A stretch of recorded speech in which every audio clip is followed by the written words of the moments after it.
Saludos apreciados participantes, espero se encuentren muy bien.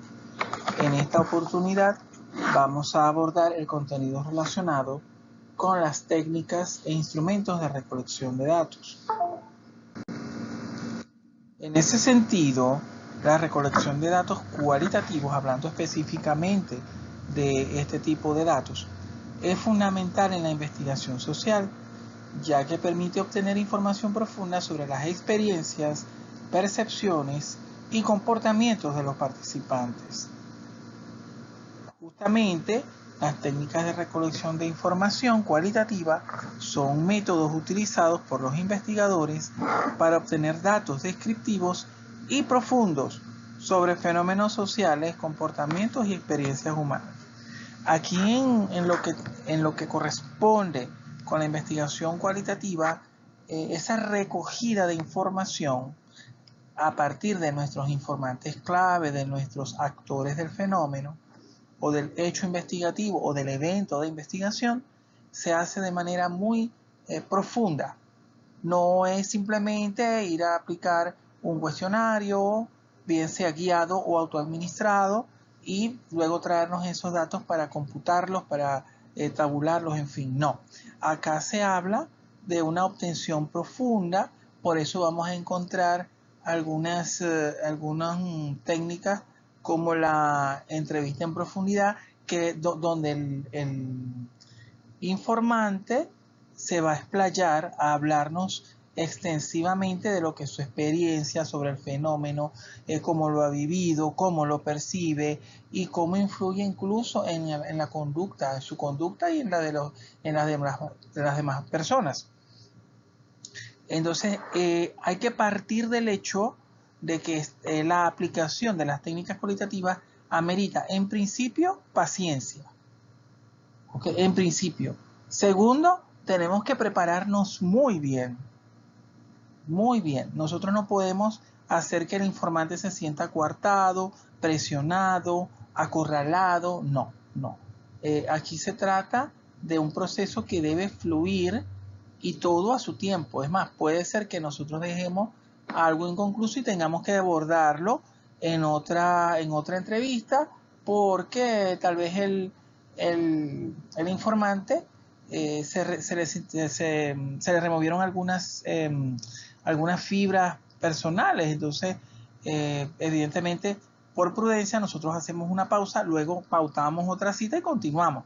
Pero la entrevista en profundidad es bastante demandante para todas las partes involucradas, por dar un ejemplo, ¿no? En ese sentido, lo que se busca en un estudio cualitativo justamente es obtener datos que se conviertan en información valiosa, que provenga de las personas, seres vivos, las comunidades, contextos o situaciones en profundidad. Aparece nuevamente la palabra profundidad. Fíjense el sobreénfasis que se hace en ello, ¿no? La recolección de datos ocurre en los ambientes naturales de los participantes, es decir, tenemos que ir al contexto real donde se está generando el fenómeno estudiado. Es falso que nosotros podamos tener todas las percepciones posibles si nos quedamos en la computadora tecleando una serie de respuestas que nos dieron. No, tenemos que ir al contexto, señores. Se acostumbra ir al lugar específico, convivir con las personas y ver cómo perciben ellos el fenómeno. Esta recolección se realiza a partir del lenguaje escrito, verbal y no verbal, conductas observables, imágenes, y se captura lo que las unidades de análisis o casos expresan para adquirir un profundo entendimiento del fenómeno. Aquí partimos de lo que nos están diciendo, ¿ok? Aquí tiene mucho valor todas esas opiniones, todas esas creencias, los saberes populares, las costumbres, todo lo que nosotros podamos observar y percibir de ellos cuando interactuamos con las personas. Porque todo eso va a registrarse y va a dar va a generar unos hallazgos que van a ser de nuestro interés, o se espera que sean de nuestro interés. Entonces, entre las técnicas de recolección de datos cualitativos tenemos la entrevista en profundidad, los grupos focales o focus group, como los conocen en inglés, la observación participante, el análisis documental y el análisis del discurso. En cuanto a la entrevista en profundidad, es un método cualitativo de recolección de datos que permite explorar de manera detallada las experiencias, sentimientos y perspectivas de los entrevistados sobre un tema específico. Esta es una entrevista donde nosotros hablamos con las personas y permitimos que ellos hablen todo lo que tienen que ver o expresen todas sus opiniones, todas sus creencias, saberes populares sobre el fenómeno estudiado. Es una entrevista que normalmente es bastante extensa, no solamente es llevar un guión y ceñirnos a ese guión, sino que en el camino podemos indagar mucho más en algún tópico que se haya mencionado que quizá esté dentro del guión, pero resulta que para la persona tiene mucha importancia y se espera en profundizar en él. O sea, no tenemos que ver el guión de entrevista, que sería en este caso lo que nos va a ayudar a llevar el hilo conductor, pero no tenemos que verlo como una camisa de fuerza. ¿Okay? No es que nos tenemos que ceñir a él como algo cerrado, no. Nosotros tenemos el guión como para abordar preguntas de base que sabemos que tenemos porque sí preguntar, o sea, formular. Pero no tenemos que verla como una camisa de fuerza. Vale mucho, tiene mucha valía la destreza de ese entrevistador y también los instrumentos que utilice, porque muchas veces con el consentimiento de la persona que se está entrevistando, podría grabarse la entrevista o incluso hacer un video con ella. Entonces, claro, con un consentimiento informado. A veces hay que hacerlo hasta por escrito, ¿no? Entonces, he allí la esencia de la entrevista en profundidad. Es mucho más demandante, mucho más profunda que la entrevista normal que hacemos en una investigación de corte positivista. Y aquí amerita incluso establecer códigos previos con las personas, es decir, como harían los periodistas, ¿no? Van a entrevistar a un artista sobre su vida y el artista establece acuerdos con el entrevistador y le diga, mira, yo no quiero hablar sobre este divorcio porque estoy en proceso y eso está en tribunales, ¿no? Por dar un ejemplo. Entonces, esos códigos hay que manejarlos también, porque podemos abordar una pregunta que de por sí sea incómoda, inadecuada o de acuerdo a un tema religioso, puede incomodar a la persona y puede caerse en la entrevista. La persona se puede cerrar y punto. Puede decir, mira, no, yo no voy a seguir hablando de esto, ya veo que usted no se documentó, usted simplemente me voy y usted se va. ¿Ok? Eso puede suceder. Pero por eso es que hay que tener mucho cuidado en lo que es la preparación de la entrevista. Este tipo de entrevistas se utiliza en estudios sociales, ya que proporciona una comprensión más rica y matizada de las necesidades y opiniones de los participantes, obviamente. ¿Cómo la realizamos, no? Algunos pasos sugeridos que se presentan. En primer lugar, la preparación. Antes de la entrevista es fundamental que se cree una guía de preguntas o de temas. A veces no llevas la pregunta, sino que llevas el tema. Bueno, no, yo voy a hablar sobre, primero, la niñez. 1, niñez. 2, adolescencia. 3, adultez primarias. Luego, vida laboral, vida familiar. O sea, ese tipo de cosas, ¿no? Puede ser tópicos o pueden ser preguntas o semi-preguntas también. El guión debe ser flexible para permitir que la conversación fluya de manera natural, similar a una charla informal. También tiene que existir un ambiente adecuado y es importante llevar a cabo la entrevista en un ambiente cómodo, en un entorno cómodo, bien ventilado, bien iluminado, con condiciones adecuadas, que todas las partes se sientan cómodos, que los equipos, que si se utilizan equipos, no interfieran, no generen interferencia, no generen incomodidad. Hay personas que, no, voy a grabar la entrevista, o sea, dan el consentimiento, pero a la hora de la verdad, el entrevistado se puede sentir observado, aludido, con la presencia de la cámara, ¿no? Entonces hay que ver la dinámica de todo eso. Eso tiene que establecerse acuerdos y ver si en el momento no es factible, bueno, se tendrá que aplicar un plan B, porque de hecho a mí me ha sucedido eso.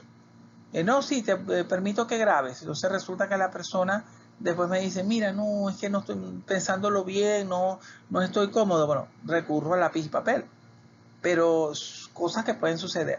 Por eso les manifiesto que preparar la entrevista es fundamental. Esto no puede hacerse de manera improvisada, este tipo de entrevistas sobre todo, y no queremos hacer sentir mal al entrevistado. Es importante que la persona, el entrevistador, genere empatía con el entrevistado, que pueda expresarse sin ningún tipo de censura, ¿ok? Y esto ayuda a fomentar una comunicación abierta y honesta. Debe haber honestidad, debe haber comodidad. A veces también se comete un error. Hay 5 integrantes en el equipo de trabajo, el que hace el contacto es uno solo para hacer la entrevista y no le dice, no, vienen tantas personas, y resulta que el día de la entrevista el informante espera a una sola persona y aparecen 5. Entonces eso puede hacer que la persona se cohíba, se sienta incómodo, incluso puede negarse a dar la entrevista. Hay que tener mucho cuidado con esas cosas. Pasa mucho, sobre todo cuando en los equipos de trabajo, que son 3, entonces hay uno que es el que se mueve, que busca, que tal. Entonces, a la hora de la verdad aparecen todos al momento de la entrevista y la persona simplemente se siente aludida. No debe suceder. Luego viene la conducción de la entrevista. Durante la entrevista, el entrevistador debe escuchar activamente y hacer preguntas de seguimiento para profundizar en las respuestas del entrevistado. Hay que mostrarle interés a la persona. A veces nos enfocamos tanto en grabar y que todo quede registrado, o en anotar todo, y ni siquiera nos preocupamos por mirar a la persona a los ojos. Entonces no genera confianza, la persona se da cuenta de eso, o simplemente vemos que en un punto específico nosotros mostramos un especial interés, anotamos eso, entonces como que lo demás no me importó. No. Ciertamente debemos balancear esas situaciones, debemos tener ciertas destrezas para conducir la entrevista, ¿ok? Como haría, mira, un comunicador social. Uno incluso prepárense para distintos escenarios. Bueno, si la persona se me cierra, la tesis es sobre acoso sexual y resulta que la persona se puede cerrar al hablarme sobre su caso particular. Bueno, ¿qué hago si se me cierra? ¿Por dónde me le voy? Figurándonos escenarios, ¿ves?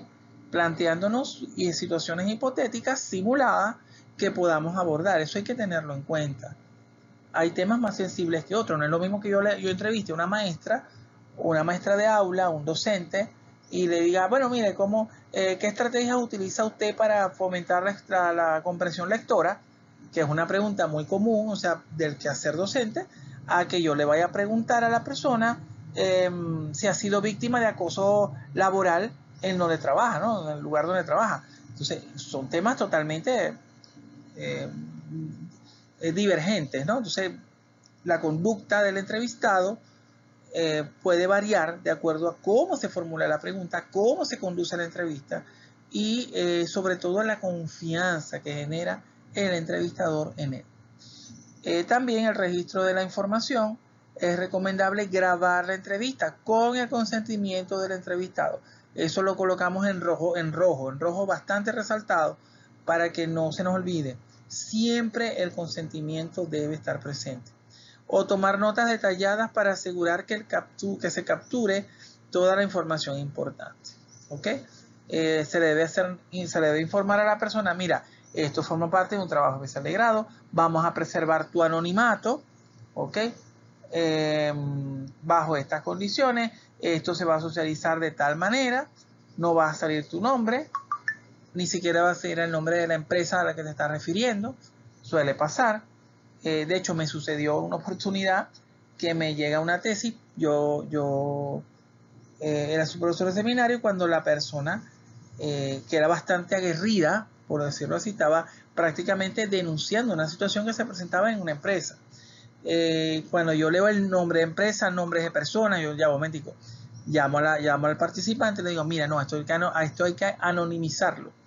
¿Okay? Esto hay que ponerlo en anonimato porque, mira, es como si tú llegas al núcleo Luz Col y tú preguntas, mira, quiero ver al profesor de programación para entornos educativos que es alto y es cojo. O sea, yo. O sea, es una cédula de identidad lo que estás dando.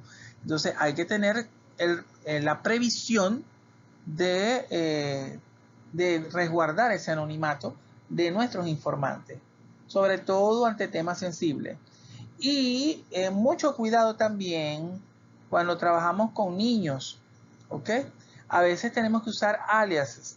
Una persona que hizo un estudio sobre burnout, síndrome de burnout, en vez de utilizar los nombres de las personas, utilizó un alias asociado a la característica predominante. Por lo menos, una era apatía 1, la otra era apatía 2, el otro era tristeza, el otro era desgano, okay, o sea, eran apatías,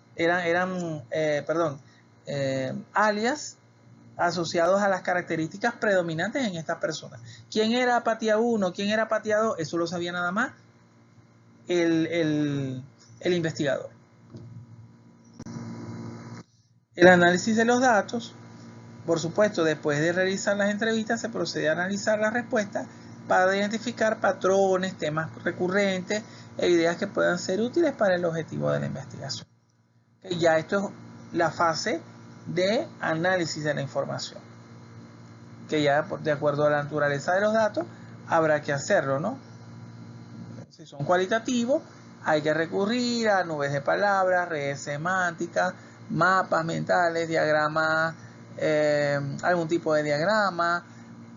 Una vez vi unas mandalas, bien interesante el uso de las mandalas para mostrar información, sobre todo de las categorías recurrentes, lo que más se repite, lo que más se...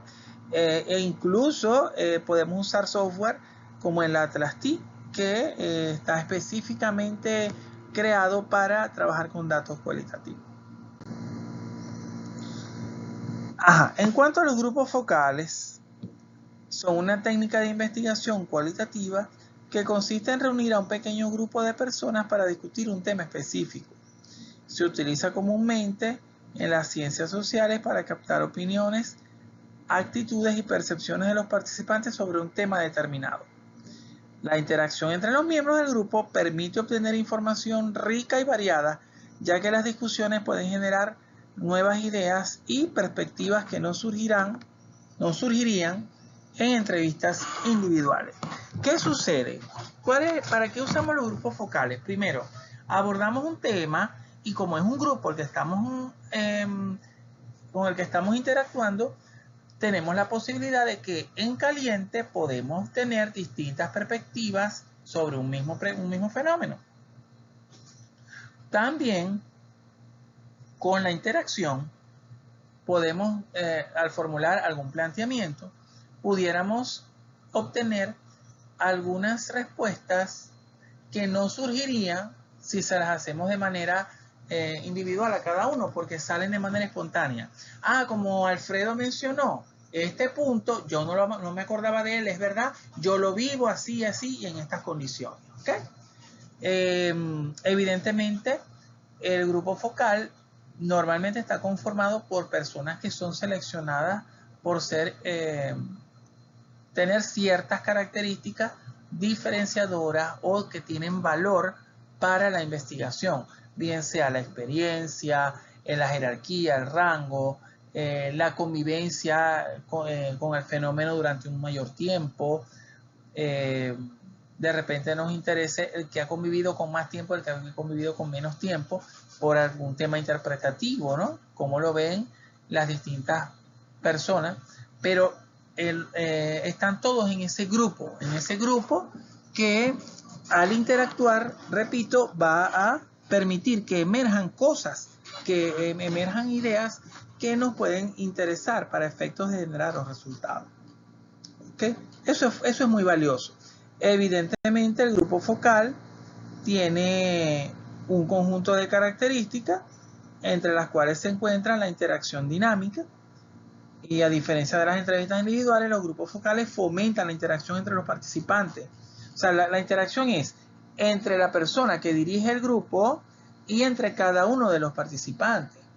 Por eso es importante contar, y viene el punto número 2, con un moderador. Este moderador va a guiar la conversación, asegurándose de que todos los participantes tengan la oportunidad de expresar sus opiniones y que la discusión se mantenga enfocada en los temas relevantes. Este moderador tiene que tener la pericia y la astucia para conducir la reunión, para captar las ideas en caliente, para evitar que por ejemplo, puede ser que se decanten por otros temas y sean de interés, pero tener ese hilo conductor que nos permita retornar a los temas de interés en un momento dado cuando el grupo se disperse, en cuanto a ideas me refiero. Es conveniente contar con un secretario que sistematice las ideas. El objetivo, tiene que haber un objetivo, tiene que estar definido desde el inicio. Este moderador debe plantear, debe plasmar cuál es el objetivo en sí de ese grupo focal, para qué lo estamos conformando. ¿Ok? Entonces, de esta manera podemos enfocarnos, podemos sistematizar cosas y evidentemente poder obtener resultados. En cuanto a la observación participante, es una técnica de recolección de datos cualitativa que implica la integración del investigador en el entorno o comunidad que está estudiando. Aquí, fíjense que se le coloca el apellido participante a la observación. No es un proceso separado como ocurre en el positivismo. En el positivismo hablamos de una observación directa, pero el investigador es externo al fenómeno. Aquí no. Aquí nosotros interactuamos con él y dependiendo de la tipología de la investigación que estemos emprendiendo, podemos intervenir en el fenómeno. Podemos modificar el comportamiento del fenómeno. Implica que el investigador no solo lo observa, sino que también interactúa y participa en la vida del grupo que esté estudiando. Esto permite una comprensión más profunda de las dinámicas sociales del grupo. Evidentemente, lo que les estaba mencionando, no somos observadores pasivos, sino observadores activos, interventores en el fenómeno. Implica la inmersión del investigador en el entorno que se estudia, observando y participando de las actividades cotidianas. Evidentemente, nosotros tenemos que estar preparados mental y físicamente para sumergirnos en esa realidad y estar atentos ante cualquier evento que se presente, cualquier hecho que despierte nuestro interés y que pueda aportarnos algo para el trabajo. El investigador toma notas detalladas sobre los comportamientos, interacciones y contextos, lo que permite una comprensión más rica de la dinámica social. Evidentemente, si yo voy a irme a un caso típico, ¿no? Voy a trabajar con una comunidad albina, ¿ok? Entonces quiere decir que yo podría con ellos interactuar, observar la forma como interactúan, los comportamientos, cómo se relacionan, cómo se perciben ellos mismos en su grupo, cómo incluso lo perciben, cómo sienten que son percibidos por el resto del mundo. Y esto me va a ayudar a entender cómo funcionan esas comunidades, cómo manejan sus códigos de comunicación. Particularmente, les cuento rapidito, yo trabajo en el núcleo costa oriental del lago, yo tengo una población de estudiantes sordos y mira, permear a la cultura del sordo es bien interesante porque tú ves cómo se comunican y te quedas maravillado, ¿sí? Maravilloso, es maravillosa la experiencia. A ti te dan ganas de aprender a comunicarte con ellos. Ciertamente es una forma más cercana a la observación participante, es una forma más cercana de interactuar con los actores del proceso y es muy enriquecedora. Ahora, ¿cuáles son las características de la observación participante? Bueno, primero hay una inmersión en el contexto.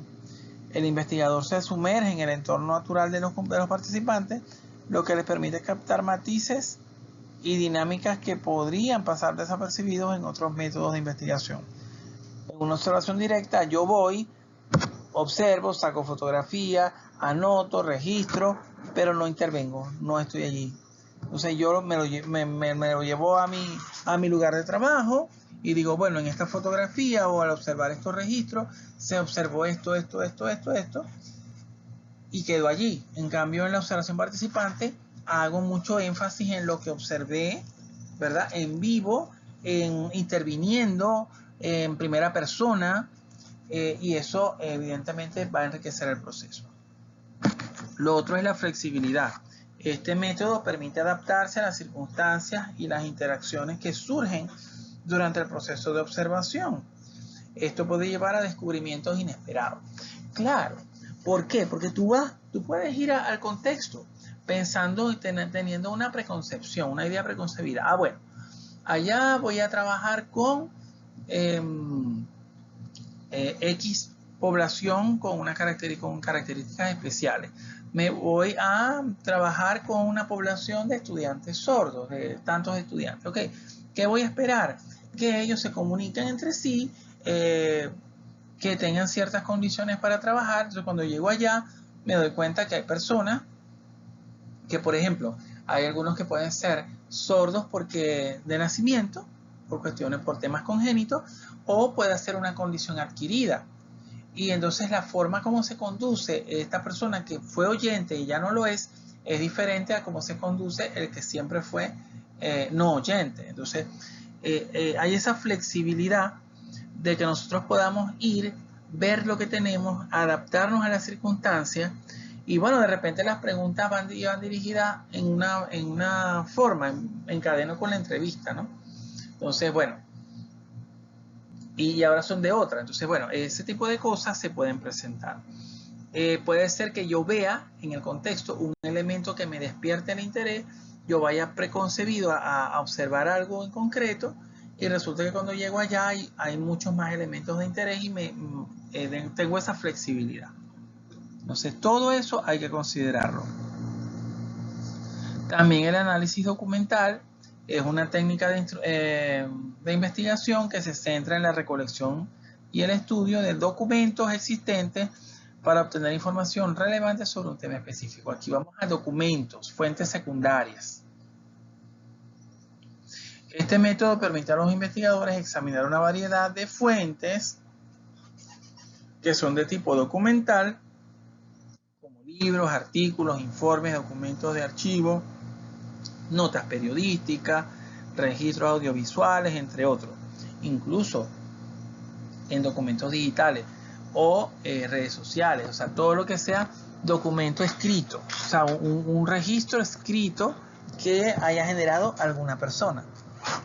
Yo puedo hacer un estudio sobre un estudio comparativo basándome en la ley para personas con discapacidad, que ya no se llama así, tiene otra denominación porque cambió recientemente, con respecto a otras leyes similares en otros países y hacer un constructo para que, bueno, tomar ideas de lo que está contemplado en otras latitudes con respecto a lo que está establecido en Venezuela, ¿no?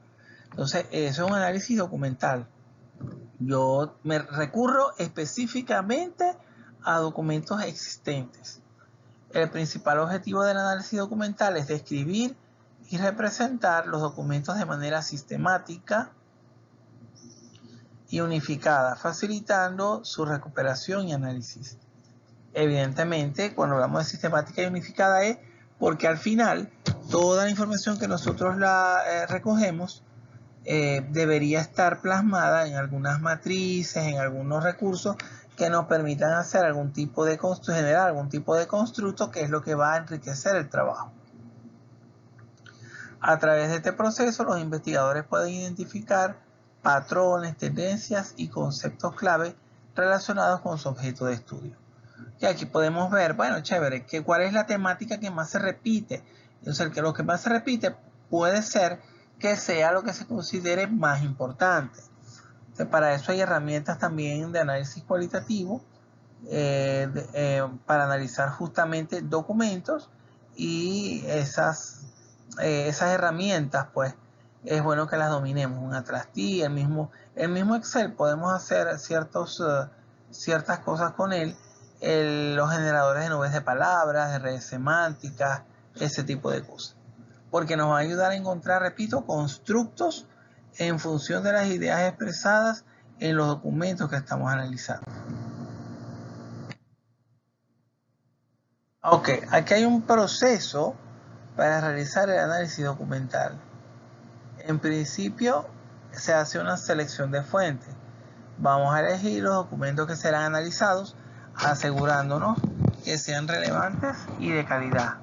Okay, eso es fundamental. Luego vendría una lectura y comprensión, que implica leer los documentos seleccionados para comprender su contenido y contexto. Es decir, tenemos que leer todo lo que tenemos a la mano, pero que no sea una lectura mecanicista, sino que efectivamente podamos comprender su contenido y su contexto. También viene la codificación, que implica organizar la información en categorías o temas que faciliten el análisis posterior. Esto de la codificación, bueno, yo sugiero que en metodología de la investigación o en seminario de investigación ustedes profundicen un poco más en esto. Hay muchas formas, hoy en día los software ayudan a este proceso de codificación, porque esos códigos son los que finalmente van a ir a nuestra red semántica cuando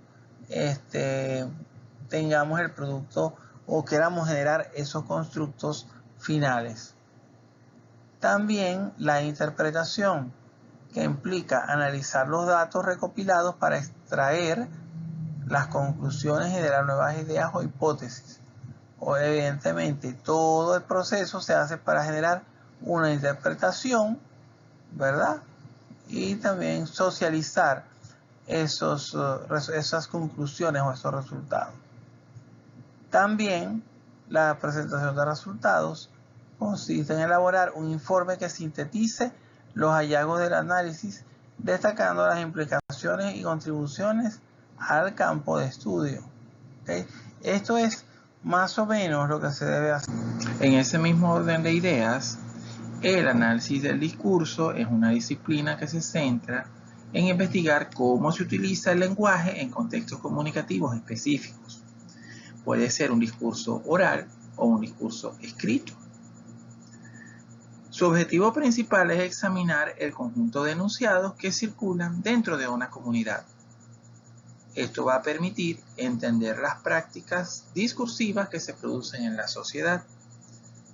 Por ende, este análisis no solo se limita a las interacciones sociales entre individuos, sino que también considera el discurso como una herramienta muy poderosa que puede influir en diversos ámbitos, tales como la divulgación de información y construcción de significado. El análisis del discurso en sí mismo puede ser visto como un método cualitativo o como una técnica. Realmente hay distintas posturas al respecto. Hay literatura que presenta el análisis del discurso como un método de investigación cualitativa, porque evidentemente implica encontrar significados existentes en el discurso de una persona, una personalidad, una figura notable, y abarca el estudio de toda la estructura semántica, pragmática, que está inmersa dentro de cada mensaje que emite la persona. Yo puedo hacer un análisis del discurso, por ejemplo, de un dirigente político, y puedo dilucidar el mensaje y el metamensaje que allí se presenta, tanto en lo oral como en lo escrito. Yo puedo tomar un post realizado en la red social X, anteriormente Twitter, ¿ok? Y puedo ver en esos 240 caracteres que admite la red, cada post, qué mensaje y qué metamensaje, qué metalenguaje está inmerso en eso que está escrito. ¿Okay? Entonces, de eso va el análisis del discurso. Por ende, no es un proceso sencillo. Ahora, hablando de los instrumentos de recolección de datos, ya hablamos un poco de las técnicas. También hablamos de los instrumentos, que evidentemente, y hacemos la diferencia, por favor, que el instrumento es el soporte donde se registra, ¿okay? Se registra algo, sea una observación, sea donde se registra la entrevista, sea donde se registra la aplicación de la técnica seleccionada. En este caso, uno de los instrumentos que pudiésemos utilizar son las fichas de observación, que son planillas que permiten a los investigadores tomar notas de datos específicos sobre comportamientos, eventos o interacciones mientras se observa. Este instrumento ayuda a estructurar la información recolectada y facilita el análisis posterior. Usualmente suelen contener un encabezado donde se establece el asunto o el título de la ficha, hora, fecha, lugar. Se coloca, por ejemplo, también el nombre del proyecto, el nombre de la investigación y la duración que va a tener o que se espera tenga la investigación. ¿Okay? Los datos del observador, nombre y rol o función en la investigación, quién es el observador, qué rol cumple en la investigación. Puedes colocar incluso los demás integrantes, o sea, los responsables de la investigación, pero es importante que se registre el observador. ¿Quién hizo la observación y quién registró? ¿Quién registró esa observación? La descripción del contexto, que denota el ambiente físico y social, así como las personas que están siendo investigadas. Los criterios y eventos observados. Todo lo que usted considere importante debe registrarlo. Usualmente la ficha de observación se corresponde a un formato que lo hace el mismo investigador de acuerdo a sus necesidades. ¿Okay? Por lo menos observaciones del contexto, observaciones hay quien habla de las observaciones del recinto específico donde se está generando el fenómeno. Vamos a suponer que estamos en un salón de clase. Evidentemente, una cosa es que tú observes el colegio o la institución educativa donde estás haciendo el trabajo, pero es otra cosa que tú te enfoques en el salón específico donde está llevándose a cabo la investigación. Vamos a suponer que estamos trabajando con estudiantes para medir su nivel de comprensión lectora. Entonces, bueno, una cosa es que tú digas, en la observación general del colegio se denota que, bueno, hay buena ambientación general en el ámbito externo, un buen patio para recreación, hay seguridad, que los niños, hay pocos agentes de distracción, ¿ok? Hay buena iluminación. Tú vas al salón, entonces ahí te encuentras que de repente hay una filtración, hay un olor desagradable que puede interferir con el trabajo o con la comprensión lectora, porque distrae al estudiante. De repente el aire acondicionado no está en las mejores condiciones, los demás salones sí lo tienen, pero ese precisamente no está tan bien. O sea, todos esos aspectos hay que registrarlos. Criterios y eventos observados, todo eso va allí. Lo que hay que estructurarlos bien. Reflexiones e interpretaciones. También, eso normalmente puede hacerse al momento para capturar la esencia, o puedes llevarte algunas reflexiones y luego desarrollarlas aparte. Puedes llevarte algunas ideas, ¿ok? Anotadas, y luego las desarrollas con más calma, las amplías un poco más en función de toda la integralidad del evento observado. Y la firma del investigador observador es importante. En algunos casos es conveniente contar con alguna firma de respaldo de alguna autoridad que avale la observación realizada para efectos de evidencia dentro de los trabajos de investigación. En algunos casos, ¿ok? El diario de campo también se utiliza para registrar observaciones, reflexiones y experiencias durante el proceso de observación. Estos diarios son fundamentales para documentar el contexto y las interacciones observadas. Es importante que al investigador le guste tomar nota. De verdad que yo apoyo el uso de herramientas tecnológicas como la grabación, repito, con los permisos adecuados. Pero mira, los procesos mentales que se activan en el investigador cuando toma nota, cuando anota, son maravillosos. O sea, cuando uno empieza a tomar nota, ves y tomas nota, o sea, a ti mismo se te despierta como un sexto sentido para detectar elementos en el contexto que te pudiesen servir para efectos de la investigación.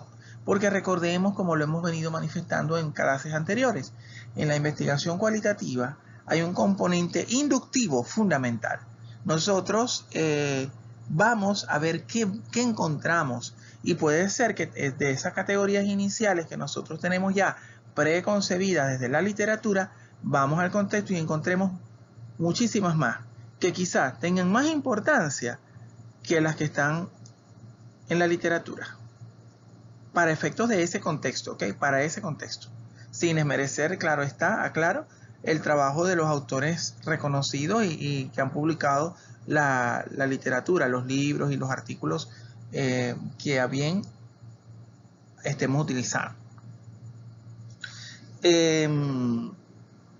Estos diarios, ¿no?, son fundamentales para documentar. Dan libertad también. Son cuadernos. Usted agarra un cuaderno, lo dispone para eso, lo enumera, las páginas las enumera para no perder una secuencia, ¿no? Conozco personas que han tomado como costumbre que en el anverso de la hoja colocan lo que es observaciones generales en el contexto, desde que narran desde que llegan. O sea, mira, aquí, bueno, al llegar el día tal, se hizo la visita al lugar tal. Entonces en el reverso se coloca, por ejemplo, los sujetos observados, ¿ok? Una cosa es lo que yo observo, digamos, estructuralmente, y otra cosa es lo que yo observo en las personas, ¿no? Se observaron personas con semblantes de apatía, tristeza, o sea, porque todo eso es observación. Todo eso es observación. Ahora, ¿qué pasa con ese esquema de trabajo? O sea, el anverso para una cosa y el reverso para otra. Que puede ser que te quedes corto en la descripción. O sea, tú no, te estás como cerrando que en una página tiene que ir todo. No. Y luego pasar a la siguiente. No. Entonces, yo prefiero anotar todo. Ok, todo lo que tiene que ver con la observación, sea de sujetos o sea del contexto de lo físico, en línea, uno a continuación del otro. ¿Qué sugiero? ¿Qué pudiera hacerse? Que utilices colores, ¿no? Que de repente con un crayón bicolor tú colocas en azul, puntos en azul, donde todo se describe todo lo que es contexto, y en puntos rojos todo lo que describe todo lo que es personas. ¿Ok? Pero en línea, uno a continuación del otro. O sea, no usando anverso y reverso para cosas diferentes. Y es mucho mejor. Mira, yo he asesorado investigaciones donde se utilizan hasta 3 cuadernos de, no sé, de 100 páginas, algo así, porque todo dependerá de la inmersión o del nivel de inmersión que tú hagas, ¿sí? No hay una fórmula mágica para el diario de campo, no hay un formato. Lo que sí se pide es la fecha. Es importante que registren la fecha y si el diario lo llena una misma persona o si lo llena otra persona. También se recomienda el uso de grafito, lápiz de grafito, para poder borrar con facilidad. Tener a la mano un borrador lo suficientemente bueno, que no pierdas tiempo pues buscándotelo en el bolsillo, que no pierdas, porque tú puedes perder en algún momento dado la esencia de una observación, lo puedes perder. Entonces eso es importantísimo. Por favor, los diarios de campo. Y bueno, con respecto a la ficha de observación, normalmente son formatos. En cambio, el diario de campo no es un formato, es un cuaderno donde tú registras, y por eso tienes más libertad. En la ficha de observación, por ejemplo, cuando se usa mucho en las prácticas profesionales, en educación, en distintas áreas de conocimiento, se acostumbra que tú tipificas algunos algunos elementos. Tú dices, por lo menos, elementos estructurales, bases de la edificación, o sea, buena, mala, regular. Qué sé yo, cantidad de ventilación en el espacio, buena, mala, regular. O sea, tú puedes en esa guía tipificar algunos elementos que te puedan ayudar más adelante a establecer algo a efectos de los hallazgos o resultados. No todo el mundo, debo decir, no todo el mundo es tan observador, no todo el mundo tiene la pericia para trabajar con diarios de campo, no todo el mundo tiene la pericia para ser buen observador. Es importante que como investigadores empecemos a desarrollar ese sentido y esa sensibilidad ante los estímulos, porque evidentemente podemos captar esencias que están que quizá no están tan explícitas en el contexto, ¿sí? Eso es importante. Las entradas del diario incluyen fecha y hora de la observación, el título, tema o asunto es importante, ¿no? Porque es que claro, tú vas a un día a observar el contexto y llevas un propósito. Ok, hoy voy a observar los ambientes externos del edificio. Ok, entonces tú colocas en asunto, observación preliminar de ambientes externos del edificio, de la edificación. Detalles descriptivos del entorno, las personas involucradas, los asistentes, quién te acompañó, las descripciones sensoriales que percibes tú sobre la atmósfera del momento, los comportamientos, los diálogos. Tú puedes registrar allí que las personas, pudiste observar que las personas se manejaban a través del grito, de la voz, de levantar la voz para comunicarse, porque es un área externa, de repente estás en un campo petrolero, en fin, ¿no? O sea, todo lo que tú veas, puede ser importante. Todo lo que tú registres puede ser importante. Y las reacciones de los participantes, ¿no? Porque también es importante, por ejemplo, hay gente que sabe que van a ir a investigar, lo ideal es que ustedes lo anuncien previamente, acuerden con ellos para que les den el acceso al área, pero no todo el mundo, no todos son tan receptivos, ¿ok? Entonces tú puedes anotar allí, bueno, a nuestra llegada fuimos recibidos cordialmente, tal. Sin embargo, algunas personas se mostraron con reservas, se notaron miradas de tal forma. O sea, tú puedes registrar todo eso porque cuando tú vayas a procesar resultados, tú tienes que leer eso, hacer la transcripción y tú puedes evocar el momento y eso te va a ayudar a evocar el momento. ¿Ok? Eso es súper importante. Ok, las grabadoras de audio y video, un punto álgido acá.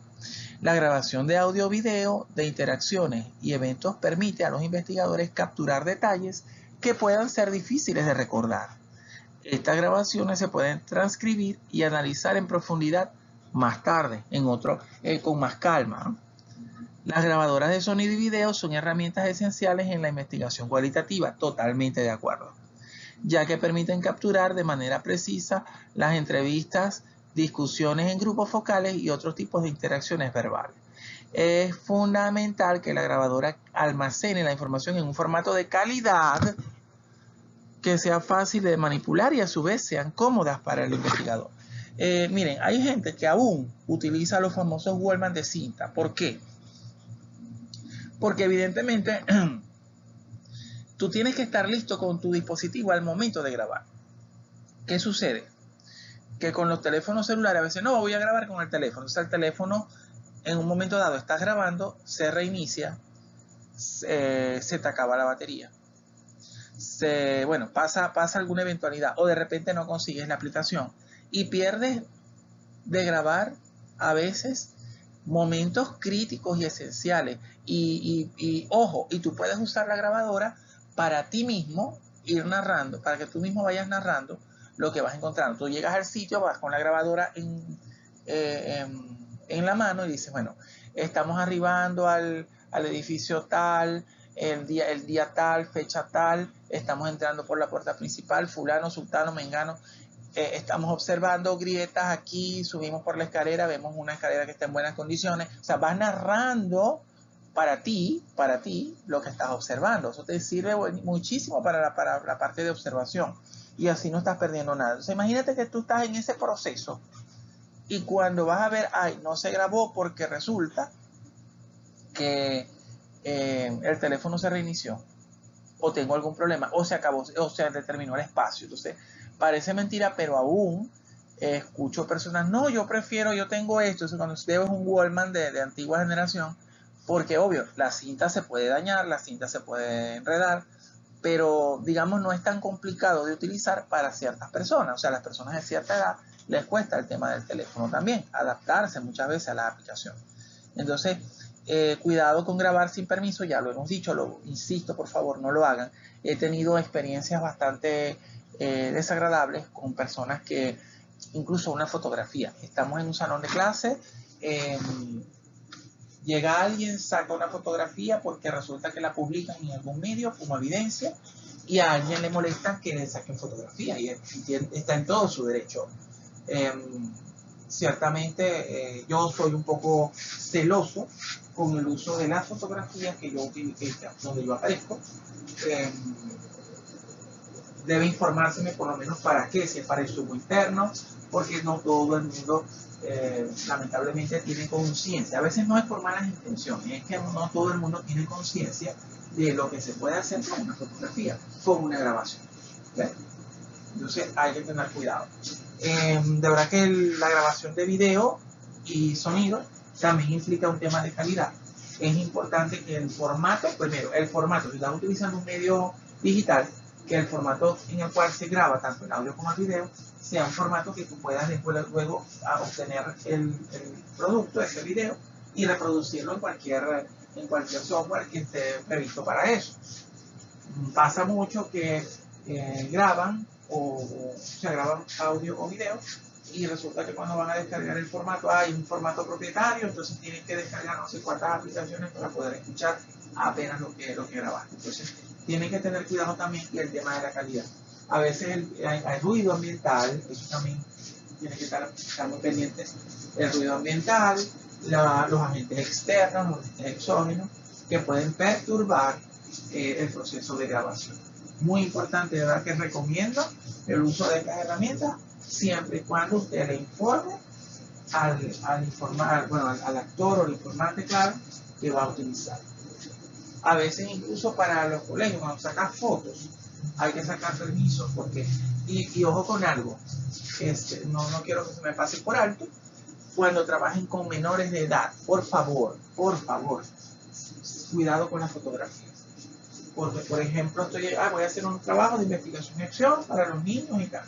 Entonces, hay gente que lamentablemente desconoce ciertas cosas y los niños los protege mucho la ley con respecto al uso de su imagen. Entonces, si esas fotos, por mucho que vaya a ser para uso privado, recuerden que esos niños que están en ese salón tienen representantes y ellos no son responsables de sus propios actos, los niños. Entonces, tienen que tener cuidado con esas cosas. Hay fotos que a veces hay que adulterar la cara para que no se vea el niño.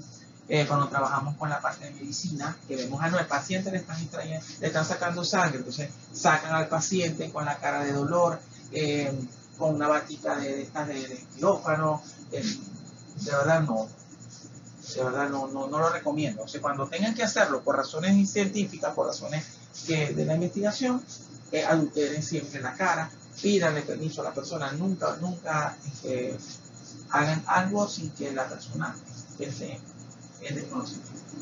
O sea, siempre tienen que informarlo, quiero decir. Ok, también la guía de entrevista. Esto es muy importante porque la guía de entrevista evidentemente corresponde a unas herramientas estructuradas que ayudan a los investigadores a llevar una entrevista de manera organizada y efectiva. ¿Ok?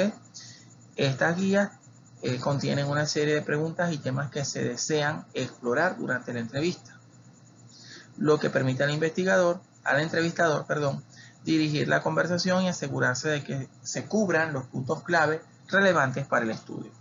Esto debe llevar como un hilo conductor.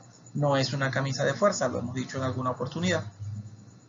Pero por lo menos cuando yo llevo una guía de preguntas o una guía de entrevistas con tópicos que debo preguntar, me ayuda a no omitir aspectos que ya de base debo considerar como críticos para la entrevista. Entonces, allí hay algo importante. Si yo voy a entrevistar a la persona que me ha costado tanto conseguir y que finalmente accedió y que es un informante clave de mucha valía, de mucho valor, evidentemente no voy a preguntarle de manera improvisada. O sea, sí tiene que ser una entrevista muy, muy espontánea, muy abierta, pero debo llevar algunos tópicos críticos que yo le debo preguntar. Si yo voy a estudiar la biografía de una personalidad bueno, de mucho renombre, lo ideal es que yo le pregunte por su entorno sociofamiliar. Entonces yo en la guía de entrevista coloco abordar, o sea, entorno sociofamiliar, los tópicos. Perdón. Entonces, todos esos elementos tienen que estar presentes. Se recomienda que la guía sea flexible para explorar temas adicionales que surjan en la conversación. Es importante algo, ¿no? A veces es conveniente llevar una persona que nos apoye, un asistente, porque mientras yo pregunto, esta persona puede ir anotando, puede ir observando y puede ir registrando cosas que quizá a mí como entrevistador se me vayan no sé, se vayan por la tangente. Porque evidentemente yo voy a concentrarme en esta persona, en la persona que estoy entrevistando. Entonces, evidentemente tiene mucho valor también lo que se perciba en las circunstancias de la entrevista, ¿no? También el lugar, la actitud, el lenguaje corporal de la persona, todo eso. Entonces, a veces es conveniente llevarnos ese auxiliar, esa persona que nos asista para el proceso de la entrevista. Claro, previo acuerdo con la persona que se está entrevistando. También están los cuestionarios abiertos que pueden ser utilizados en la investigación. En este caso, van a permitir a los participantes expresar opiniones y experiencias de manera libre y detallada. ¿Okay? Cuestionarios abiertos. Muchas veces cuando es imposible acceder a la persona físicamente e incluso a través de medios electrónicos, podemos hacer un cuestionario con preguntas totalmente abiertas, de manera que se le envíen al correo electrónico y él nos responda al cuestionario. También es otra forma. Por lo menos nos ayuda a obtener registros. Puede enviarse un cuestionario abierto a los informantes para que lo llenen a su tiempo, de manera asíncrona, sin tener que estar en línea con uno en la entrevista y todo lo demás. Actualmente el envío por correo electrónico de cuestionarios digitales permite que lo contesten de forma calmada y a su propio ritmo. ¿Okay? Eso también es importante. Justamente nosotros estamos en un proceso de evaluación curricular y los cuestionarios son un poco fuertes, ¿no? Preguntas abiertas, pero bastante fuertes. Largas de responder, hay que leer, hay que documentarse. Entonces, ¿qué hicimos nosotros? Hablamos con las personas, estos informantes clave, académicos muy versados, se los enviamos en Word, ellos nos respondieron las preguntas y bueno, las consolidamos. Hubo gente que dijo, no, voy a hacerlo en un formulario de Google, y entonces la ventaja es que todas esas respuestas quedan consolidadas en una sola hoja de Excel. ¿Ok? Eso es bueno para efectos de tratamiento de la información. A esto se refiere el envío de formularios electrónicos. Hoy en día están los Google Forms, hay un servicio llamado SurveyHeart, creo que se llama, que tiene otros formularios también tienen temas de aspectos, son un poco más vistosos y todo lo demás. Y también eso se puede aplicar a cuestionarios cerrados. En cuanto a las matrices de análisis documental, otro instrumento más. Porque entonces, análisis documental, ¿y cómo hacemos el análisis? Estas son herramientas que permiten organizar y sintetizar la información extraída de diferentes documentos de manera sistemática. En la matriz podemos estructurar columnas que contengan el encabezado, que lleva el título, la denominación de la matriz y la fecha de registro o elaboración. Hablando del encabezado de la matriz, cómo se llama la matriz, qué registra la matriz. Referencias de cada uno de los documentos. Incluyen la información básica del documento analizado, autor, tipo de documento, si es un artículo, si es un libro, si es un artículo de prensa, si es un blog, si es un tweet o qué es lo que es, ¿no? O sea, un post en una red social. ¿A qué se refiere? Nos referimos. También el objetivo del documento, o sea, si es un artículo, ¿cuál es el objetivo principal? Si es una tesis, ¿cuál? Si es un libro, ¿cuál es el propósito, a quién va dirigido el libro, ¿no? Eso normalmente está en el prólogo, en la presentación del libro. Si es un artículo de prensa, ¿qué busca el artículo de prensa, ¿no? La metodología, que describe aspectos metodológicos del documento, si es relevante, el tipo, diseño, población, muestra, técnicas, instrumentos, todo eso en una matriz que consolide. Cada línea de la matriz es un libro diferente, un artículo diferente, un documento diferente. Resultados clave y conclusiones. Cuando usted tiene, por lo menos, va a analizar 3 fuentes, 3 libros o 3 documentos. Bueno, el documento 1 es un libro, el documento 2 es un artículo, el documento 3 puede ser un post en una red social. Entonces, bueno, usted hace la descomposición de cada uno de estos elementos y entonces coloca un cuadro donde diga resultados clave y conclusiones de cada uno. Luego los temas y categorías emergentes, las observaciones y reflexiones. Usualmente se coloca un recuadro donde se hace un constructo que lo hace usted como investigador y allí se refleja los aspectos comunes de las fuentes citadas. O sea, son 3 libros, 3 documentos. Bueno, ¿cuáles son esos aspectos que resultan comunes en cada uno de los documentos? Porque si son comunes, debe ser que tiene alguna relevancia, precisamente porque está siendo tratado por 3 fuentes diferentes. Se puede presumir eso. Entonces, eso nos puede ayudar a crear nuestros propios constructos teóricos sobre los documentos que hemos analizado.